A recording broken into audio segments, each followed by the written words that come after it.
Hello मेरे प्यारे मित्रों, बच्चों, दोस्तों। आज जरूरी जानकारी में आज का विषय है इन्फ्लुएंसर।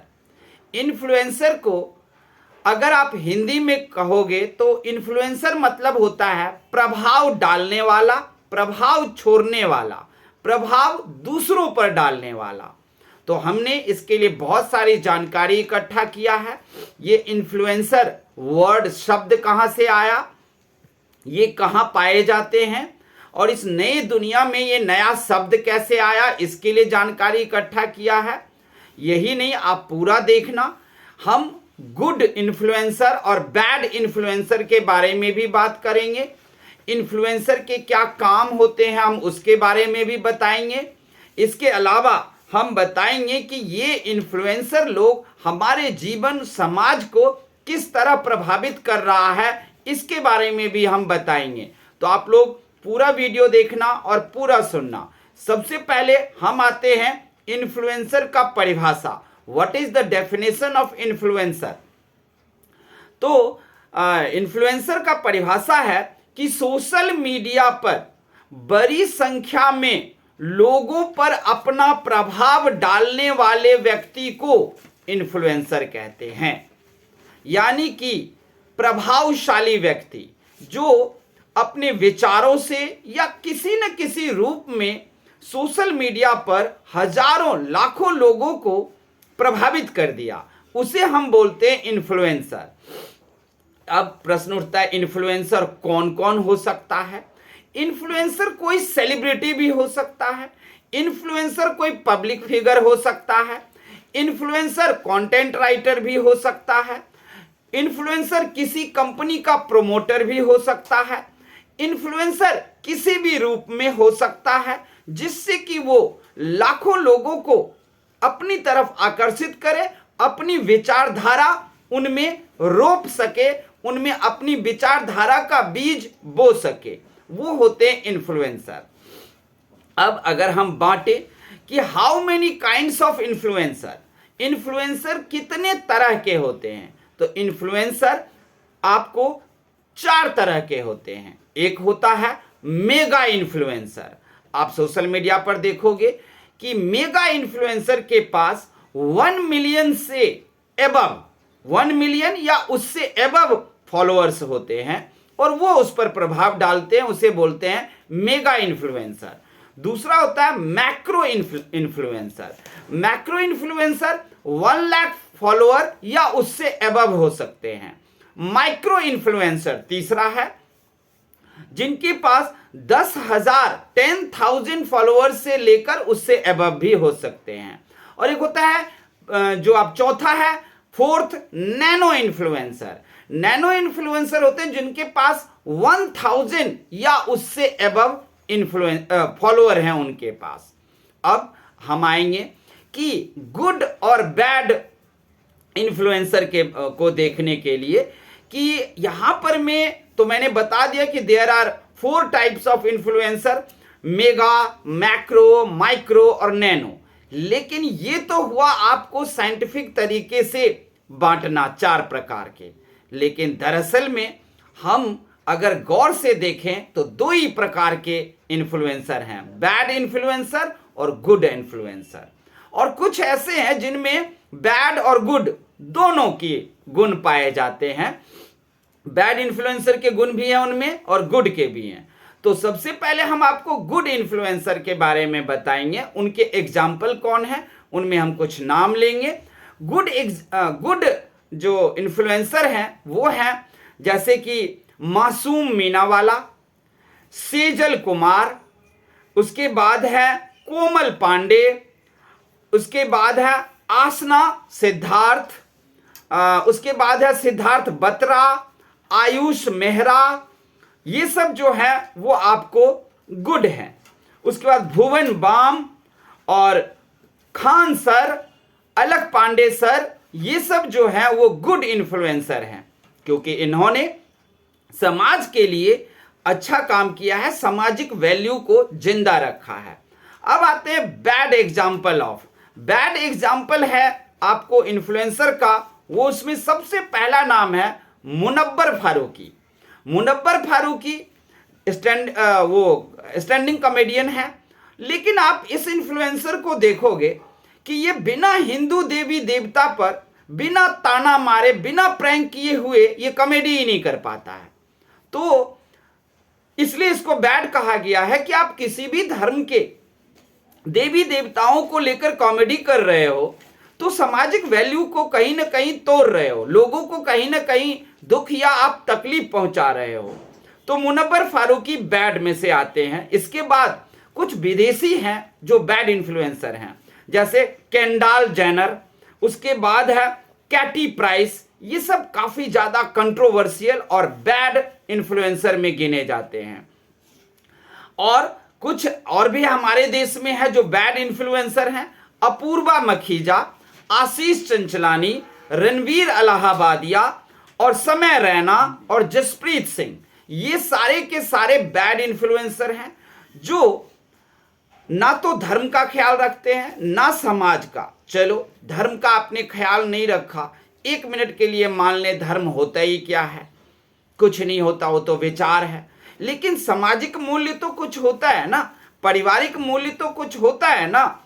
लेकिन ये बैड इन्फ्लुएंसर सामाजिक मूल्यों को भी भूल करके वो डार्क कॉमेडी बनाते हैं, डार्क ह्यूमर बनाते हैं, इंडियाज गॉट लेटेंट जैसे शो बनाते हैं और उसमें गालियां भरते हैं, और इतनी बुरी गालियां कि समाज का हर एक व्यक्ति उसे सुनकर शर्मा ही ना जाए, उसे लगे कि हम इस समाज में जिंदा क्यों हैं।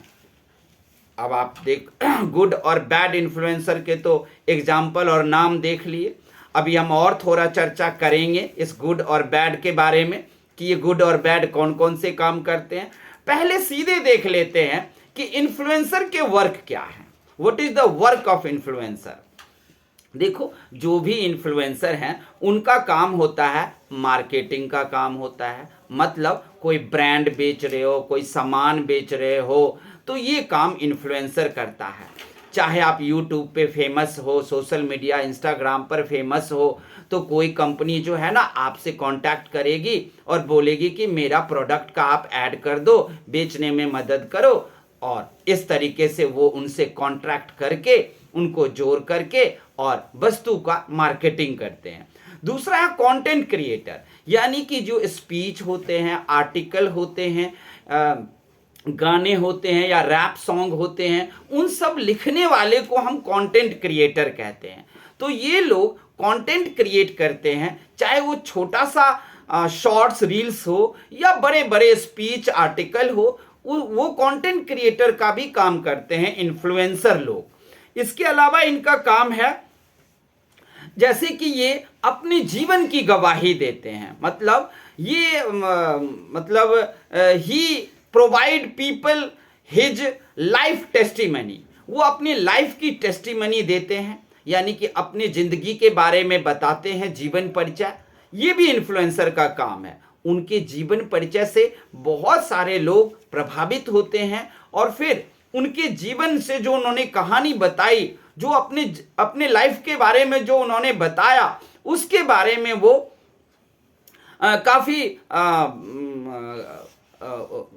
उसके बारे में जो उन्होंने अपनी कहानी बताया, उस कहानी से लोग प्रेरित होते हैं और अपने जीवन में बदलाव लाते हैं। तो इन्फ्लुएंसर का ये काम अच्छा है, ठीक है।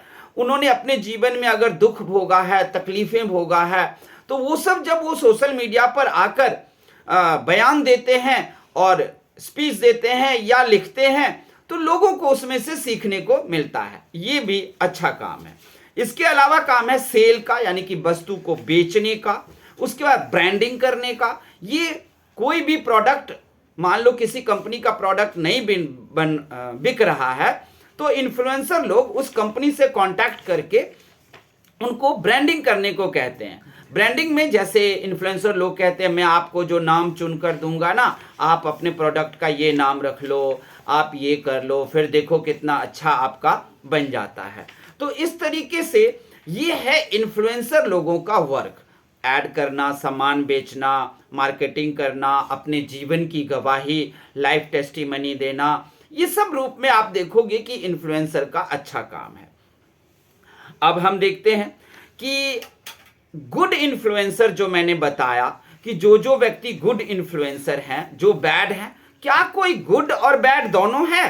तो हाँ, मुझे जानकारी जब मैं इकट्ठा कर रहा था तो मुझे 2-4 ऐसे नाम मिले जो गुड इन्फ्लुएंसर भी हैं और बैड इन्फ्लुएंसर भी हैं, दोनों के गुण हैं उसमें। वो है आपका कैरी मिनाटी और एल्विस यादव। कैरी मिनाटी भी बहुत ज़्यादा गाली का यूज करते हुए और गाली शब्दों का प्रयोग करते हुए मैंने उनको यूट्यूब पर उनकी वीडियो देखा है। लेकिन वो जो भी गाली दे रहे हैं, उस पहली बात तो गाली में बीप रखते हैं, और दूसरी बात ये कि वो गाली ताने के रूप में देते हैं। जितने भी यूट्यूब पर बैड कंटेंट क्रिएटर हैं, उन बैड कंटेंट क्रिएटर को वो गालियां बरसाते रहते हैं, लेकिन बीप करके। तो वहां भी हम कहेंगे कि कैरी मिनाटी में दोनों गुण हैं। एल्विस यादव पर आप जानते हो, कभी मारपीट का आरोप लगा है, कभी कोबरा नाग का जहर बेचने का आरोप लगा है। हालांकि उनको अदालत ने क्लीन चिट दिया है। उन्होंने पेपर भी दिखाया कि उन्होंने कोई कोबरा का जहर नहीं बेचा है। फिर भी उनके भी मैंने कई वीडियो में देखा, 1-2 गाली भी निकलता है बीप के साथ। और ये नहीं है कि आपने कोबरा का जो जहर बेचने का जो उन पर इल्ज़ाम लगा और वो कहेंगे कि मैंने कुछ नहीं किया है, ये नहीं, क्योंकि हमारी अदालत में क्लीन चिट का कागज कैसे बनता है ये तो हम सब जानते हैं। लेकिन कुछ भी हो, एल्विस यादव, कैरी मिनाटी दोनों जो हैं वो गुड और बैड दोनों इन्फ्लुएंसर के कैटेगरी में मैं रखता हूं, क्योंकि इनकी में गालियां हैं लेकिन बीप है। दूसरा, इन पर भी कई आरोप हैं लेकिन वो आरोप साबित नहीं है। तो आरोप अगर साबित नहीं हुआ है तो हम उनको बैड नहीं कह सकते, और आरोप लगा तो हम उनको गुड भी नहीं कह सकते। तो इस तरीके से दो आपके पास हैं, एल्विस यादव और कैरी मिनाटी, जो आपको गुड और बैड दोनों के श्रेणी में है। अब आते हैं कि गुड का जिन का नाम लिया, good influencer Khan sir, Alak Pandey, Masoom Minawala, कोमल पांडे, आशना, सिद्धार्थ बत्रा, इसके बाद ये सब जो हमने आयुष मेहरा का नाम लिया, तो मैं बताता हूं कि ये लोग क्या करते हैं। गुड वाले क्या कौन कौन से काम करते हैं? गुड वाले को देखोगे, वो अपना कोई भी सामान को सेल करते हैं, बाय करते हैं, मतलब खरीदते हैं, बेचते हैं, कंपनियों को सामान बेचने में मदद करते हैं, कंपनी को पैकेजिंग, कौन सा नाम रखोगे, ब्रांडिंग कैसे करोगे, सब में मदद करते हैं। यही नहीं, अपने कल्चर पर वीडियो बनाते हैं, अपनी संस्कृति की रक्षा के लिए विभिन्न तरह के वीडियो बनाते हैं। एक धर्म दूसरे धर्म से ना लड़े, उसके लिए भी वो कंटेंट क्रिएट करके एक से एक वीडियो बनाते हैं। अपने सामाजिक सोसाइटी वैल्यू कहीं मिट ना जाए, उस समाज के वैल्यू को जिंदा रखने के लिए भी जो गुड इन्फ्लुएंसर हैं वो अच्छे से अच्छे वीडियो बनाते हैं। इसके अलावा नेशनलिज्म, राष्ट्रवाद पर भी वो भगत सिंह या राजगुरु या वीर सावरकर जैसे लोगों पर में वो छोटे छोटे वीडियो बनाते हैं और लोगों तक इन महान देशभक्तों का संदेश पहुंचाते हैं। तो ये क्या हो गए आपके फिर गुड इन्फ्लुएंसर हो गए, क्योंकि ये हमारे लिए नेशनलिज्म को जिंदा रखते हैं। पैट्रियटिज्म, देशभक्ति को पर भी ये लोग वीडियो बनाते हैं, गुड इन्फ्लुएंसर, और वो अच्छा काम करता है, लोगों के अंदर देशभक्ति का भावना भरते हैं। सोशल वैल्यू को और नॉस्टैल्जिक, जितने भी गुड इन्फ्लुएंसर हैं वो नॉस्टैल्जिक वीडियो बनाते हैं। नॉस्टैल्जिक वीडियो मतलब अपने परिवार से प्यार करना, अपने माता पिता को इज्जत देना, अपने माता पिता को कहीं भी उसका सिर आपके द्वारा नीचे ना हो जाए। अब आते हैं ये बैड इन्फ्लुएंसर क्या क्या करता है। बैड इन्फ्लुएंसर में आप सब ने अभी 2-4-6 दिन पहले देखा है कि बैड इन्फ्लुएंसर ने इंडियाज गॉट लैटेंट नामक शो किया, जिसमें उन्होंने डार्क ह्यूमर किया। डार्क ह्यूमर में उन लोगों ने जो कुछ बोला वो पूरे भारत के समाज को शर्मसार कर दिया।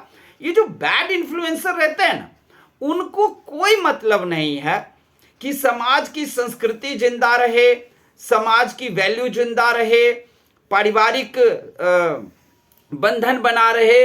इनको सिर्फ एक बात से मतलब है, हमारा फॉलोअर बढ़े चाहे जैसे भी।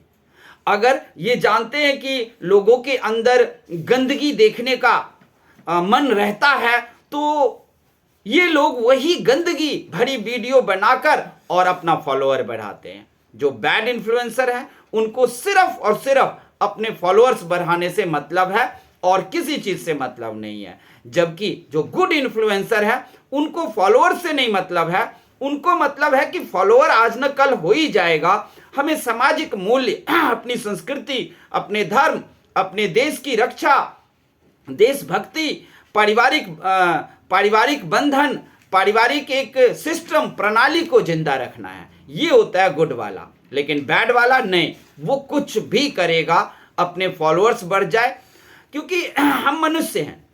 हम सभी मनुष्यों के अंदर गुस्सा, कुछ सेक्सुअल बातें, ये सारी बातें रहती ही हैं, लेकिन अब हम उनको छुपा कर चलते हैं। अब ये बैड वाला क्या करता है कि हमारी दुखती नब्ज पर हाथ रखता है। अगर मान लो हमारे अंदर सेक्सुअल चीजें दिमाग में पाई जाती हैं, तो अगर वो जान जाते हैं और फिर उसी तरह की वीडियो बनाकर हमें परोस देते हैं और उसका ऐड भी करते हैं सोशल मीडिया पर, हमारे ही पेज पर में उसको भेज देते हैं। हमने नहीं बुलाया था कि आप गंदे वीडियो को हमारे पेज पर भेजो, लेकिन वो ऐड करवा के ब्लू टिक लेकर हमारे पेज पर ऐड के रूप में उसको भेजते हैं और फिर जाकर हम उसे देख लेते हैं। तो इनका कहना क्या है कि लोगों का डिमांड है, इसीलिए ना हम बनाए, लोग देखते हैं तब बनता है। अब एक बात बताता हूं मैं कि कोई भी बुरी चीज है और वो हमारे मन के अंदर तो है, हम उसे ढूंढना भी चाहते हैं, लेकिन अगर वो हमें मार्केट में या किसी जगह मिले ही नहीं तो क्या हम उस बुरी चीज को यूज कर पाएंगे? नहीं। तो मनुष्य होने के नाते जो हमारे अंदर कुछ गलतियां होती है, उस गलतियों का अध्ययन करके ये लोग वीडियो बनाकर परोस दिए। अगर मान लो कोई भी पॉर्न वीडियो या किसी भी तरह का गलत सेक्सुअल कंटेंट बने ही नहीं, तो हम इंसान ढूंढने पे भी वो मिलेगा क्या? लेकिन नहीं, इनका तो जवाब होता है कि जब पब्लिक देखती है तब ना हम बनाते हैं। पब्लिक देखती है ऐसे जो जीजा साली का जो कंटेंट होता है, जीजा साली के जो सेक्सुअल कंटेंट होता है, जीजा साली का जो गाली होता है, वो लोग पसंद करते हैं, देखते हैं तभी ना। अरे तुमने दिखाए तब ना उसने देखा। अगर वो सोशल मीडिया प्लेटफॉर्म पर अगर गंदे कंटेंट होता ही नहीं तो वो क्या देख लेते? नहीं देख लेते, समाज बच जाता। इसलिए ये लोग बोलते हैं ना कि पब्लिक पसंद करते हैं तभी तो ये चीज आता है, नहीं, पहले ये चीज कंटेंट को क्रिएट करके, गंदे कंटेंट को क्रिएट करके पहले डाला गया, ऐड करके हर एक सिटीजन जनता के पेज पर भेजे गए और जनता के अंदर जो बुरी बातें होती है उस बुरी बातों की वजह से वो क्लिक कर दिए, क्योंकि जनता अज्ञानी होती है, जनता के पास ज्ञान नहीं है। और जिस जनता के पास ज्ञान है वो गलत और अश्लील कंटेंट को क्लिक ही नहीं करते, भले ही पेज पर भेज दो। लेकिन वो ज्ञानी जनता कितने परसेंट हैं? 5 या 10%। लेकिन 90% जनता जो है वो उसके अंदर में जो सेक्सुअल कंटेंट देखने की इच्छा है वो आपने उसके पेज पर भेजा और वो बड़े आराम से क्लिक कर दिया, और उसको आप क्या इल्जाम लगा रहे हो कि उसने देखा? अरे तुमने भेजा था, तुमने भेजा था तब उसने देखा था।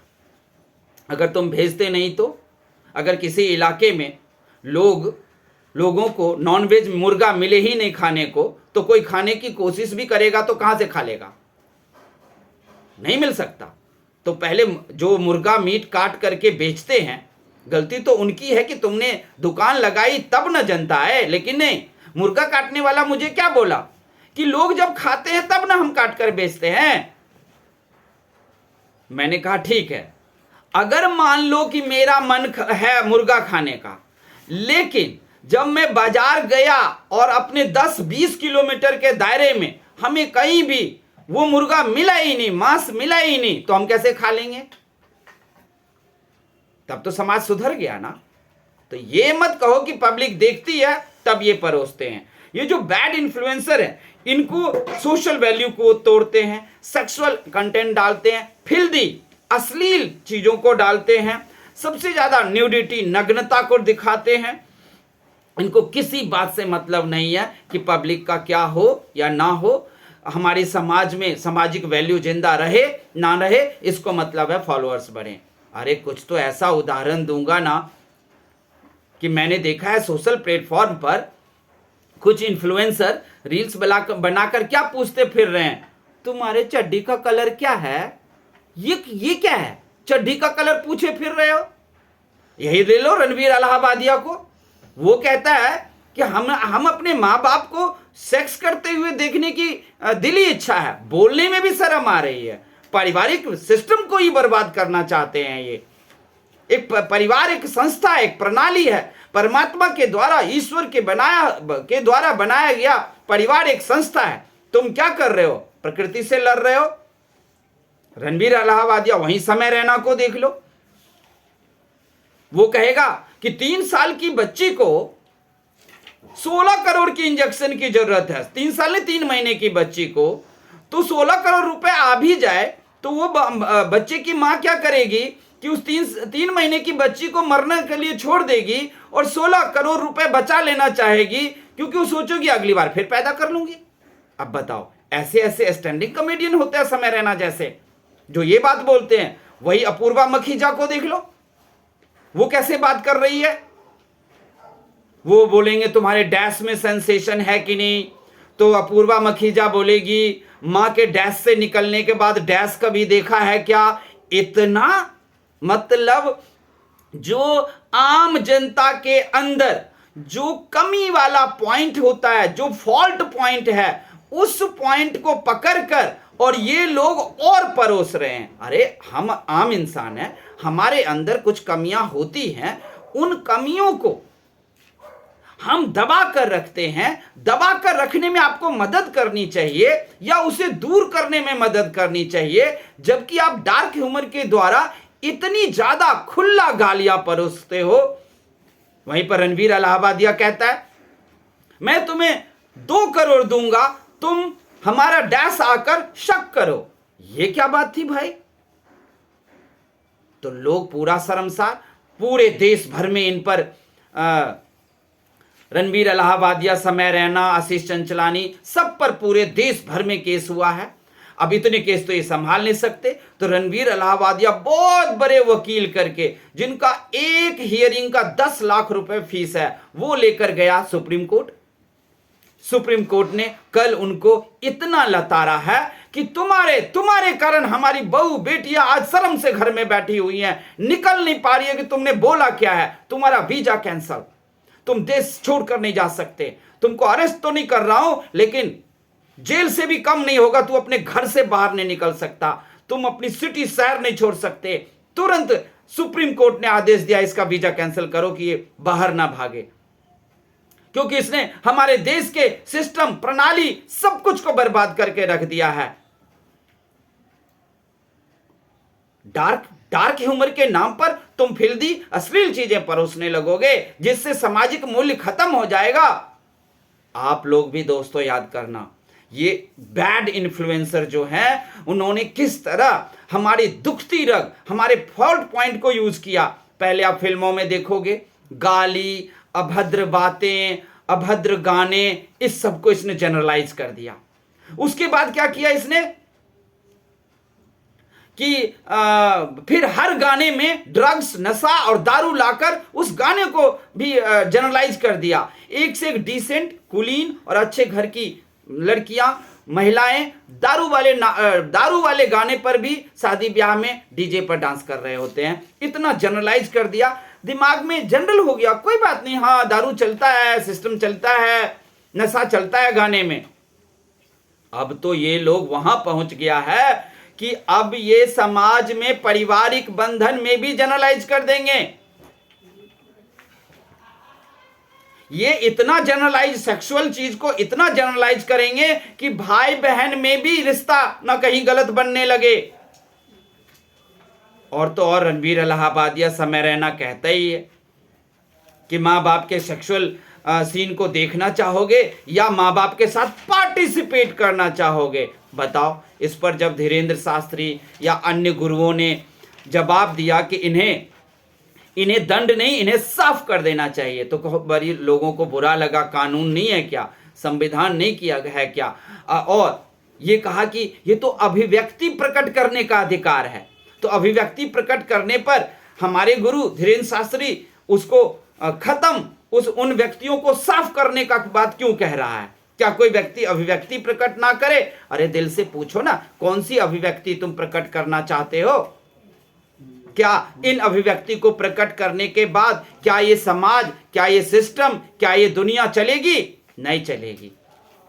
तो यही बताना था दोस्तों आप लोगों को कि ये इन्फ्लुएंसर क्या होता है, गुड इन्फ्लुएंसर कौन है, बैड इन्फ्लुएंसर कौन है, और गुड बैड दोनों इन्फ्लुएंसर होते हैं वो कौन है, वर्क ऑफ इन्फ्लुएंसर क्या होता है वो बताया, बैड इन्फ्लुएंसर सब क्या किस तरीके से हमारी संस्कृति, पारिवारिक प्रणाली इन सब को बर्बाद कर रहे हैं। ये सब में हम लोगों को आवाज उठानी पड़ेगी, आप लोगों को आवाज उठाना पड़ेगा, आप लोगों को सोचना भी पड़ेगा और इस बैड इन्फ्लुएंसर को सबक सिखाना होगा, इन्हें दंडित करना होगा ताकि ये हमारे सामाजिक मूल्यों को खत्म ना करे और ये बहाना ना दे कि पब्लिक देखती है तब हम परोसते हैं। नहीं, तुम परोसते हो तब पब्लिक देखती है। तो आप लोगों को ये हमारा कैसा लगा ये हमें बताना, और अच्छा लगे तो लाइक कमेंट कर देना, गलतियां हो तो भी कमेंट करना। थैंक यू, धन्यवाद।